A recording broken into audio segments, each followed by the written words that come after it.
दोस्तों, हम सबने सुना है कि एक माँ अपने बच्चों के लिए किसी भी हद तक गुजर जाती है, पर इस केस में एक माँ अपने बच्चों के लिए उस हद तक गुजर गई जहाँ पे इस केस को जो इन्वेस्टिगेट कर रहे थे उन ऑफिसर्स की सांसें उड़ गई। और अगर आप इसके बारे में सुनोगे और जानोगे तो शायद आपके भी रोंगटे खड़े हो जाएंगे कि एक माँ का प्यार इतना ज्यादा भी खतरनाक हो सकता है, जबकि वो खुद उतने ही एज के 2 बच्चों की माँ होती है।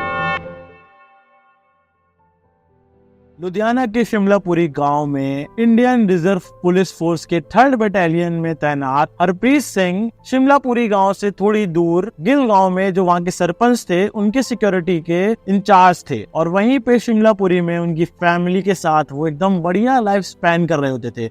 उनकी फैमिली में उनके पिता शाबिंदर सिंह, माता हरविंदर कौर और उनकी पत्नी किरण कौर और उनके साथ में उनके 2 प्यारे प्यारे बच्चे थे, अमरप्रीत सिंह और 2.5 साल की सुंदर सी बेटी का नाम था दिलरोज। हरप्रीत सिंह के दोनों ही बच्चे गांव के काफी ज्यादा सही थे और ना उनको भी फाइनेंशियल प्रॉब्लम थी, बच्चे भी अच्छे से पढ़ रहे थे, माता पिता की भी हालत अच्छी थी, तबियत भी खराब नहीं थी, पति पत्नी में भी बहुत प्यार था और एक ज्वाइंट फैमिली की तरह वो हंसते खेलते अपना जीवन काट रहे होते थे। उनकी फैमिली में सब कुछ बढ़िया चल रहा होता है और 28 नवंबर के दिन उनको अपनी फैमिली के साथ अपने एक क्लोज रिलेटिव के यहाँ फंक्शन में जाना होता है और उनका लंच वहीं पे होता है। इस वजह से वो सुबह रेडी होके जल्दी उनके यहाँ निकल जाते हैं और 28 नवंबर को दिन के करीब 1:30 बजे तक वो वापस भी आ जाते हैं। और थोड़ा टाइम बीतता है, 2:15 के आसपास जो दिलरोज की जो मम्मी है वो उसको ढूंढने बाहर जाती है कि ये वापस आई है लड़की और अभी तक पता नहीं कहाँ घूम रही है, कहाँ है और घर नहीं आई। तो दिलरोज की मम्मी उसको ढूंढने के लिए निकलती है पर दिलरोज उनको वहाँ पे कहीं भी नहीं मिलती है। तो उनको लगता है कि वो आसपास कहीं पे गई होगी किसी के यहाँ, तो वो थोड़ी देर बाद वापस आ जाएगी। पर 2:15 से 3:15 बज जाता है और दिलरोज का कोई भी आता पता नहीं चलता।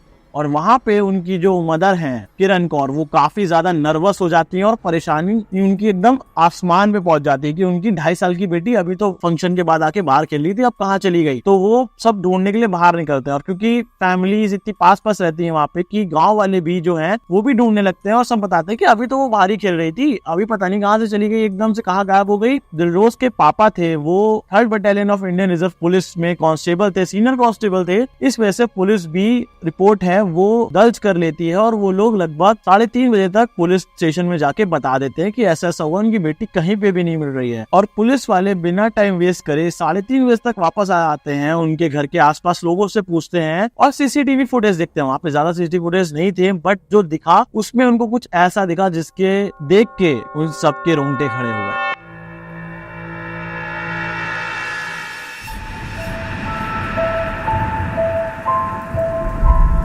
तो लगभग 3:30 बजे के आसपास सीसीटीवी में उनको एक ब्लैक स्कूटी पर एक औरत दिखती है जो कि दिलरोज को स्कूटी में आगे खड़ा करके ले जा रही होती है। और जब वो गार्ड से पूछते हैं तब वो बताता है कि ये मैंने देखा था कि एक स्कूटी पे एक औरत एक छोटी सी बच्ची को लेके जा तो रही है एक वीरान खंडर सुनसान रास्ते की तरफ, पर जब वो थोड़ी देर बाद वापस आती है तो उनके साथ वो बच्ची नहीं होती, सिर्फ वो औरत वापस आ रही होती है। और जैसे ही गांव वाले उस औरत को देखते हैं, स्कूटी को देखते हैं, वो पहचान जाते हैं कि ये स्कूटी किसकी है। और गांव वालों से एक नाम निकल के आता है, नीलम कौर। आखिर कौन है ये नीलम कौर और ये क्यों दिलरोज को अपनी स्कूटी पे बैठा के लेके तो गई पर लेके वापस नहीं आई। तो जब उसके घर पे जाते हैं तब देखते हैं कि वहाँ पे तो शिफ्टिंग का काम चल रहा होता है, मतलब कि उनका घर शिफ्ट हो रहा होता है कहीं और। तो तभी वो लोग जब पता करते हैं तब वहाँ पे एकदम से नीलम कौर आती है और उससे वो लोग पूछते हैं कि क्यों भाई, कहाँ है दिलरोज, तुम लेके गई थी ना उसको अपने साथ। तो नीलम कौर पहले तो मना कर देती है, पर जब पुलिस उसको वो सीसीटीवी दिखाती है और नीलम कौर को लगता है कि अब वो पकड़ ली गई है, तो वो क्या करती है, एक्सेप्ट कर लेती है कि हाँ मैं दिलरोज को लेके गई और मुझे पता है कि वो कहाँ पे है। और फिर वो उसे उनके अपने साथ लेके जाती है पास के एक खंडर में जहाँ पे एक प्लॉट पड़ा होता है और उस प्लॉट में कुछ भी नहीं हो रहा था। लगभग 4:30 बज जाते हैं जब वो वापस आती है और आधा सामान वो शिफ्ट करवा चुकी होती है अपने नए वाले घर पे। जब पुलिस वाले उसको पकड़ते हैं और बाकी लोग भी उसको पकड़ते हैं और जब वो उनको लेके उस खाली प्लॉट में जाती है तब उनको वहाँ पे एक फ्रेश गड्ढा खुदा हुआ दिखता है और उस गड्ढे के अंदर जैसे ही वो मिट्टी हटाते हैं तो उनके अंदर उनको 2.5 साल की दिलरोज मिलती है जिसकी सांसें लगभग उखड़ चुकी होती हैं। और वो जब तक उसको हॉस्पिटल लेके जाते हैं तब तक दिलरोज की जान जा चुकी होती है। एक 2.5 साल की बच्ची जिसका आई डोंट थिंक कि किसी से भी इतना बैर होगा या किसी के लिए भी इतनी नफरत होगी कि कोई उसको ऐसे तरीके से एक जमीन में गड्ढे में गाड़ के चला जाता है। और जबकि खुद एक औरत जिसका नाम नीलम कौर है, जिसके खुद के 2 बच्चे हैं, वो ऐसा करती है। तो जब पुलिस उससे पूछताछ करती है, पर उससे पहले गांव वाले गुस्से में आके नीलम को मारना शुरू कर देते हैं। पर पुलिस जैसे तैसे करके नीलम कौर को वहां से बचाती है और पुलिस स्टेशन लेके जाती है। और वहां पे उससे पूछताछ करती है कि भैया तुमने ऐसा क्यों किया, ऐसा कौन सा तुम्हारे साथ, एक 2.5 साल की बच्ची ने तुम्हारे साथ ऐसा तुम्हारा क्या बुरा कर दिया था, या उसके परिवार वालों ने तुम्हारा ऐसा क्या बुरा कर दिया था कि तुमने उसको खत्म कर दिया, वो भी ऐसे इतनी बुरी तरीके से। तब वो बताती है कि मैं कुछ दिन पहले यहाँ से आई थी और जो दिलरोज है उसके फैमिली जहाँ उसकी रहती है उसके बगल में ही उसने भी अपना घर लिया और वहाँ पे नीलम कौर अपने पति से सेपरेशन के बाद अपने पेरेंट्स के साथ रहने आई थी। और उसके साथ उसके 2 लड़के भी थे जिनकी उम्र लगभग 7-8 साल की थी। पर जहाँ पे एक तरफ हरप्रीत सिंह के जो बच्चे थे वो पूरे गाँव के चहीते थे, वहीं पे जो नीलम कौर के बच्चे थे वो मासूम और काफी ज्यादा नोटोरियस थे, मतलब वो काफी शैतानी करते थे। और ऐसा कोई दिन नहीं रहता था जब गांव वाले या फिर कोई उनकी शिकायत करके ना आए। और इतना ही नहीं, गांव वालों के साथ साथ जो दिलरोज के दादी बाबा थे वो भी नीलम कौर के बच्चों के बारे में शिकायत करते थे काफी ज्यादा। और गाँव वाले ये भी कहते थे कि भैया इनके यहाँ स्ट्रेंजर्स लोग बहुत सारे आते जाते थे, जिसमें से ज्यादातर मेल होते थे। और क्योंकि वो अपने पति से सेपरेट होके आई थी तो दिलरोज के जो ग्रैंडफादर थे वो नीलम कौर को और ज्यादा टॉन्ट करते थे, मतलब उसके बारे में बताते थे कि तुम अपने बच्चों पे ध्यान नहीं देती हो बिल्कुल, अगर तुम सिंगल मदर हो तो अपने बच्चों पे ध्यान दो, तुम यहाँ पे आई हो तो तुम्हारे बच्चे इतनी शैतानी करते हैं, लोगों को परेशान करते हैं, ऊपर से तुम्हारे इतने ज्यादा स्ट्रेंजर्स आते जाते रहते हैं, तुम्हें उन पे भी ध्यान देना चाहिए। और ये बात बार बार होने लगी थी, जिस वजह से जो नीलम कौर थी वो इतना ज्यादा गुस्से में हो जाती है कि उसके अंदर इतना रेज होता है कि जब ये बात दिलरोज के दादी बाबा उनके पेरेंट्स से, मतलब नीलम के पेरेंट्स से भी कर देते हैं, तब वो ठान लेती है कि भैया अब यहाँ पे हम नहीं रह सकते हैं और हमें यहाँ से छोड़ के जाना होगा। तो 28 नवंबर के दिन वो उससे पहले अपना एक घर दूसरी जगह पे देख लेती है। पर जब वो अपने घर का शिफ्टिंग का काम कर रही होती है तो पहले तो एक टेम्पो में भर के उसका घर का आधा सामान चला जा चुका होता है उसके नए एड्रेस पे। पर जब वो वापस आती है तो लगभग 2:30-3 बजे उसको दिखता है कि दिलरोज वहाँ पे अकेली खेल रही है। तब वो सोचती है कि मैं जाने से पहले अपने ऊपर हुई बेइज्जती और अपने बच्चों पे हुए इल्जाम और अपनी बेइज्जती का बदला लूंगी। और वो दिलरोज को वहाँ से बैठाल के लगभग 3:45 या 4 के बीच में अपनी स्कूटी पे ले जाती है, जब उसको सीसीटीवी पे रिकॉर्ड देखा जाता है। और वहाँ पे उस खंडर में लेके जाती है। और दिलरोज कौर क्योंकि उसको जानती है इस वजह से उसकी गोदी में आती है पहले तो, और फिर उसकी स्कूटी पे भी आराम से खड़ी हो जाती है क्योंकि भोली सी बच्ची 2.5 साल की, उसको क्या पता, वो तो सोची कि चलो ये तो हमें घूमी कराने लेके जा रहे हैं, हमें घुमाने लेके जा रहे हैं, ऐसे अब लाके वहीं पे छोड़ देंगी ये। और वहाँ पे जब उसको खाली खंडर पे ले जाती है तो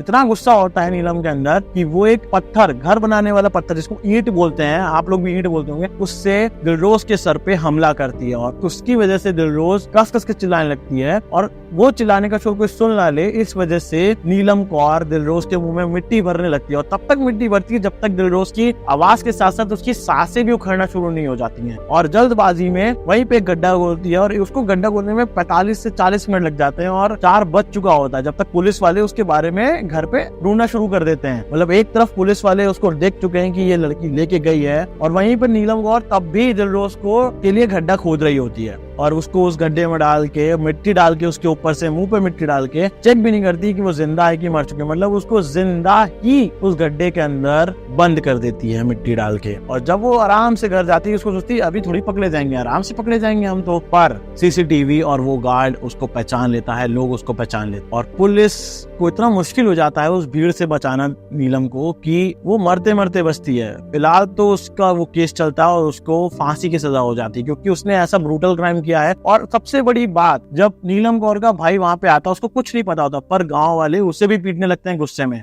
पर जैसे जैसे पुलिस भी उसको बचाती है उसके भाई को। पर अब आप यहाँ पे ये ट्विस्ट देखो कि आपकी गलतियों के लिए नीलम कौर की जो गलतियां थी या उसके बच्चे जो शैतानी करते थे उनको सही करने की बजाय नीलम ने बदला लेने के लिए हरप्रीत सिंह की 2.5 साल की बेटी को अपना शिकार बनाया।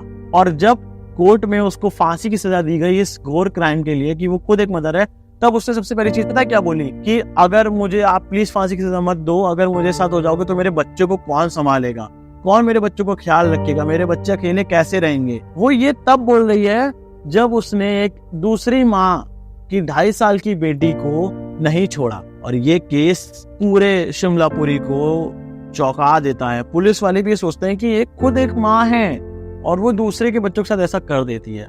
तो मैं आज भी आपसे ये कहता हूँ कि अगर आपके आसपास भी ऐसा हो रहा है तो प्लीज इतना ज्यादा भी उनको पोक मत करो, इतना ज्यादा भी उनकी शिकायतें मत करो कि वो कुछ ऐसा एवेंज करने के लिए अपने मन में ऐसा ठान ले और कुछ ऐसा कर जाए। अगर आपके साथ ऐसा हो रहा है तो प्लीज उसका एक सॉल्यूशन निकालो, उस जगह को शांति से छोड़ दो। बट किसी की जान लेना एक सॉल्यूशन नहीं है। बेचारे नीलम के जो 2 बच्चे हैं, उनकी क्या गलती थी? वो मासूमियत में शैतानी करते थे। शिकायतें होंगी, बच्चे हैं, शिकायतें आएंगी, पर अब उनके सर से उनकी माँ का साया छिन चुका है।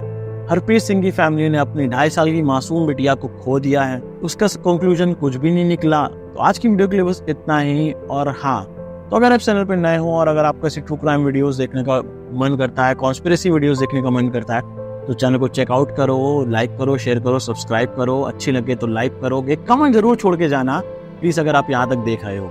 स्टे सेफ, बी हैप्पी, आसपास रहें, सतर्क रहें और जय हिंद, जय भारत।